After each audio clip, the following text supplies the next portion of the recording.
ఆ హంతకుడు ఇంటికి రాలేక దీని తల్లిని చాటుగా కలిసి మాట్లాడుతా ఉంటే ఇది సిగ్గు లేకుండా ఆణ్ణ వెనకేసుకొస్తుండాది.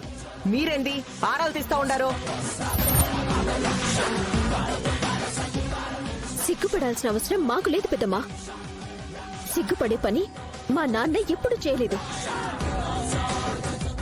హంతకుడు హంతకుడు అని మీరంటున్నది నిండే కాని నిజం కాదు.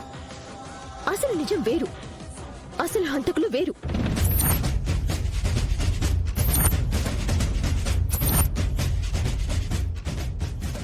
ఆ హంతకుల బండారం బయట పెట్టే సాక్ష్యం మా నాన్నకి ఫ్యాక్టరీలో దొరికిందంట.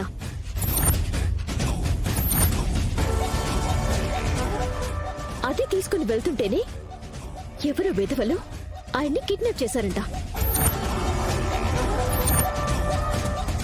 ఇప్పుడు వాళ్ళ నుండి తప్పించుకుని నన్ను కలిశారు. కాసేపు ఆగండి. 25 ఏళ్ల కిందకి ఆ సాక్ష్యాన్ని పెన్ డ్రైవ్ లోకి మార్చి తీసుకొస్తాను అన్నారు మా నాన్న.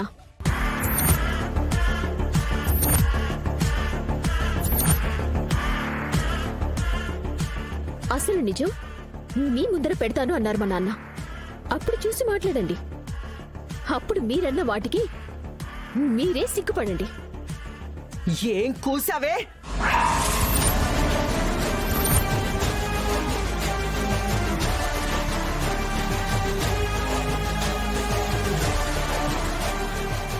అమ్మీ వదులు, వదులు చెయ్యి. ఇది చూసినావా? ఎట్టా వాగుతా ఉండదో చూసినావా? మమ్మీ వదిలే.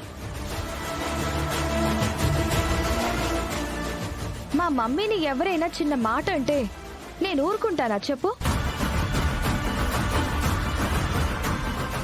వాళ్ళ నాన్నని 25 ఏళ్లుగా మీరు అన్నన్ని మాటలు అంటున్నారు కదా. పైగా అవన్నీ అబద్ధాలు, అసలు సాక్ష్యం దొరికింది అని వాళ్ళ నాన్న చెప్పారు అని చెప్తుంది కదా పద్దు.